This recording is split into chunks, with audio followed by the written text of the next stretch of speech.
Hablamos de un sonido que es, en esencia, la banda sonora del campo paraguayo.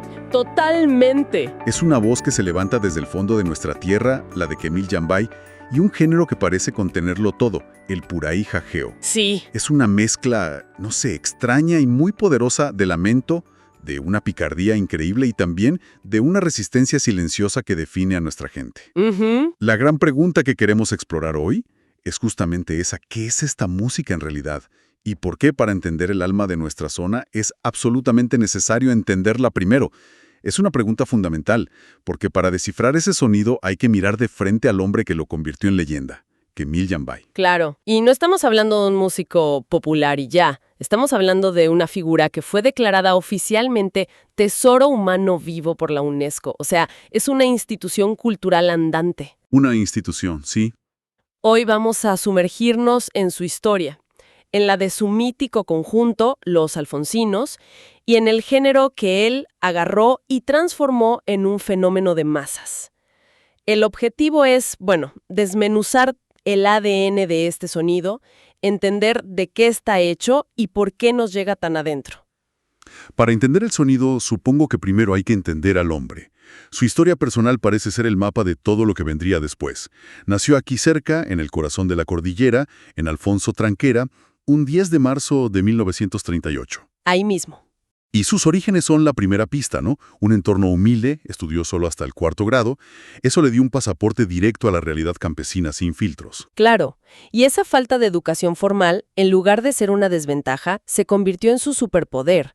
Le dio una credibilidad, una autoridad para contar esas historias que, ningún académico o artista de ciudad podría haber tenido jamás. Jamás. Pero en sus raíces hay un detalle que a primera vista parece una contradicción.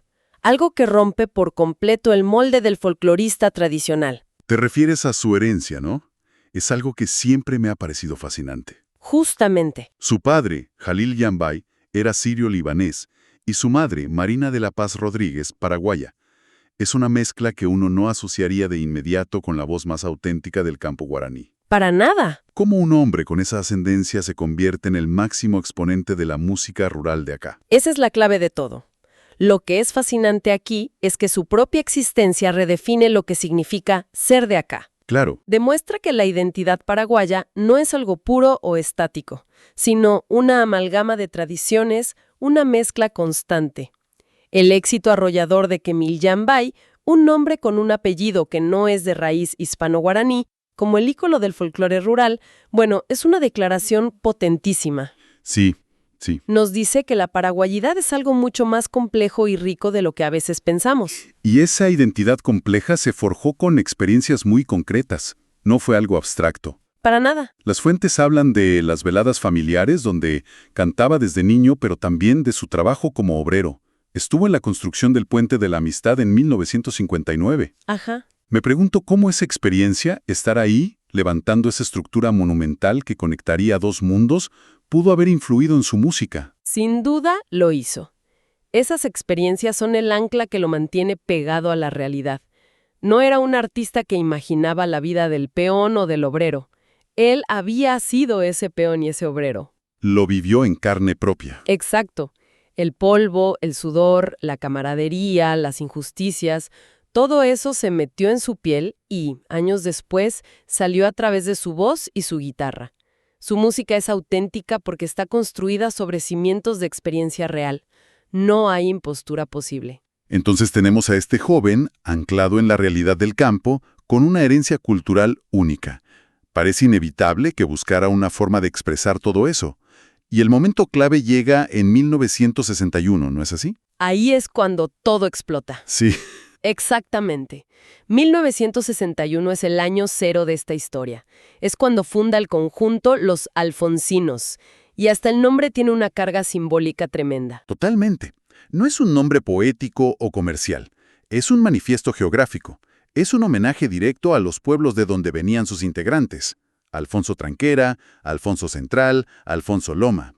Estaban diciendo: nosotros somos de aquí, de este lugar, y esta es la música que nace de esta tierra. Perfecto, ya tenemos al hombre y al conjunto. Ahora vayamos al sonido. ¿Qué es exactamente el puraí jajeo? porque creo que muchos lo asocian simplemente con música triste, un lamento constante. Sí, es un error común. Pero es mucho más complejo. Muchísimo más. La traducción literal es canto quejumbroso o canto de lamento, y esa es la primera capa. Pero hay que entender de dónde viene esa queja. Claro, el contexto. Históricamente, surge en las cenizas de la guerra contra la Triple Alianza, una de las mayores catástrofes de nuestra historia. Es la voz de los que se quedaron, del campesinado despojado, frente a una nueva élite que se repartía el poder. Es en su esencia más pura el blues del campo paraguayo. Qué buena definición. El blues del campo paraguayo. Es el lamento del peón de estancia hecho canción. Y por eso mismo, fue un género mirado por encima del hombro durante mucho tiempo. Las élites culturales de la capital lo consideraban música de segunda, ¿verdad? Sí, totalmente.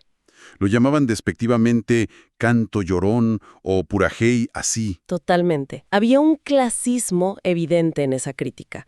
Para ciertos círculos era una música demasiado cruda, demasiado directa, demasiado popular. Claro. No tenían la sofisticación de otros géneros folclóricos. Pero lo que no entendían o no querían entender es que su poder residía precisamente en esa crudeza, en esa conexión visceral con el dolor y las frustraciones de la mayoría de la gente de nuestra zona. Y la gente respondió de una manera abrumadora. Aquí es donde la historia se pone realmente interesante, porque las cifras son de no creer. Increíbles. Hablamos de un promedio de 200 presentaciones anuales. 200. Eso es más de un show cada 2 días. Durante años. Es una locura. Grabaron más de 30 discos de larga duración y ganaron 2 discos de oro, en 1978 y 1992. Esto no era un movimiento de nicho, era un tsunami cultural. Era un fenómeno social. Esas cifras demuestran que Yambay y los alfonsinos no solo estaban haciendo música, estaban llenando un vacío. ¿Sí? Le estaban dando voz a miles de personas que se sentían invisibles. Y, como ocurre con todo fenómeno exitoso, no tardó en aparecer la competencia e incluso el drama. Ajá. La historia del arpista Alfonso González es un ejemplo perfecto de esto. Sí, cuéntanos eso, porque revela mucho sobre el valor que había adquirido el género en muy poco tiempo.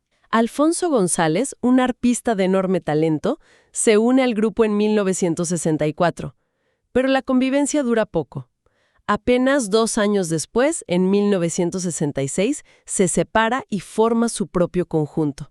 Y aquí viene lo interesante. A ver. Lo llama Los Auténticos Alfonsinos. Imagínate la audacia. ¡Wow! Es una declaración de guerra musical. Una batalla de bandas al estilo del campo paraguayo. Es increíble. Esa palabra auténticos lo dice todo. Todo. Implica que los originales, los de Yambay, ya no lo eran. Esta disputa por la autenticidad demuestra que a mediados de los 60, el purajé y jajeo no era solo un estilo musical, era una marca. Era una marca, un producto cultural y comercial de un valor inmenso.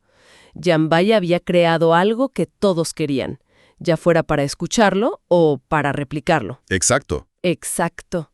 Había creado un mercado. Pero la genialidad de Yambay fue que, en lugar de estancarse en esa fórmula de lamento, la hizo evolucionar, y lo hizo de una manera completamente inesperada. Introduciendo el humor. Y no cualquier humor, sino una sátira social afiladísima. Afiladísima. No se quedó solo en la queja, sino que empezó a reírse de las estructuras de poder. Pienso en canciones como Ajupita de Presidente, que es una burla genial a la demagogia, a las promesas vacías de los políticos. Totalmente. O Ipiribay, La Patrona, que es una radiografía cómica y brutal de las tensiones laborales y domésticas. Es usar la risa como un arma. Es que fue un acto de genialidad estratégica. Si lo piensas, el humor fue el caballo de Troya. Sí. El lamento te conecta con el pueblo, pero la sátira te permite criticar al poder de una forma que es mucho más difícil de censurar. Puedes decir verdades muy incómodas, muy duras, pero como las envuelves en un chiste, pasan el filtro. Claro. Hizo que la crítica social fuera digerible y, más importante aún, masivamente popular. Pero su performance en vivo tenía otro elemento, algo que lo hacía único y que para alguien que no lo conociera podría parecer casi un truco de circo. Ah, ¿sí? Me refiero a su habilidad para imitar sonidos. Su onomatopeya. Era una parte fundamental del espectáculo. Las fuentes dicen que podía reproducir con una fidelidad asombrosa los sonidos de hasta 100 animales diferentes. ¿100? Es increíble. Desde un pájaro hasta un carpincho. Era un virtuoso de la imitación. Y me pregunto, con esto de los sonidos de animales, ¿no corría el riesgo de que la gente no lo tomara en serio? Claro. ¿Era visto como un simple truco para animar el show? ¿O el público entendía que había algo más profundo ahí? Es una excelente pregunta, porque toca el corazón de su arte. En un nivel superficial, claro, era un entretenimiento increíble. Imagina estar en medio de una canción de lamento profundo, sintiendo todo el peso de la letra. ¿Sí? Y de repente, Janbai te clava una imitación perfecta del canto de un pájaro campana. Esa ruptura, esa mezcla de lo solemne y lo lúdico, era parte de su magia. Pero en un nivel más profundo, era mucho más que un truco. Era una declaración de principios. Exactamente. Era su ancla definitiva a la identidad rural. Al integrar los sonidos de la fauna local en su música, estaba reforzando su autenticidad de una manera que nadie más podía. Claro, era una forma de decirle a todo el mundo, especialmente a la gente de las ciudades, yo no solo canto sobre el campo, yo soy el campo. Llevo su paisaje sonoro en mi garganta. Lo encarnaba. Conectaba todo. Y esto nos lleva a una interpretación muy bella de su propio nombre, Kemil, que algunos estudiosos de nuestra cultura han asociado con la idea de todo completo. Y lo era, un artista total que integraba la crónica social, el humor más afilado y una performance que encarnaba la esencia de nuestra tierra. Y esa integridad, ese espíritu de ser todo completo, se puso a prueba de la forma más brutal imaginable. En 1984 se enfrenta a un desafío personal que para la mayoría de los artistas habría sido el final del camino. Sí, tremendo. Pierde la visión por completo debido a un desprendimiento de retina. Un golpe devastador. Para un músico que vivía de las giras, de estar en el escenario, de conectar con la gente cara a cara, la ceguera podría haber sido una sentencia de muerte profesional. Claro. Era el momento perfecto para retirarse, para vivir de su leyenda. Pero no lo hizo. Al contrario, siguió adelante. Y creo que esa etapa de su vida es tan importante como la de su ascenso. Su resiliencia se convirtió en parte fundamental de su leyenda. Absolutamente. A pesar de la ceguera, continuó con su agenda demencial de presentaciones, sin bajar el ritmo. Esta negativa a rendirse, este espíritu inquebrantable, generó una ola de admiración popular aún más profunda. Se hizo más grande, mucho más. Ya no era solo el gran músico, el cronista del campo. Se convirtió en un símbolo viviente de la tenacidad de nuestra gente, de la capacidad de seguir adelante a pesar de las peores adversidades. Su figura adquirió una dimensión casi mítica. Entonces, si tratamos de resumir su legado, ¿qué es lo que queda hoy, más allá de las canciones que todos hemos cantado alguna vez? ¿Cuál es su impacto duradero en nuestra cultura? Su impacto fue sísmico. Transformó el panorama cultural de varias maneras. Primero, y quizás lo más importante, validó la experiencia y la voz del campesino a nivel nacional. Ajá. Demostró que sus historias, sus problemas y su lenguaje eran dignos de ser escuchados en las radios, en los grandes escenarios. Llevó el guaraní coloquial, el que se habla en el día a día en el interior, no el guaraní académico, a una plataforma masiva. Le dio estatus.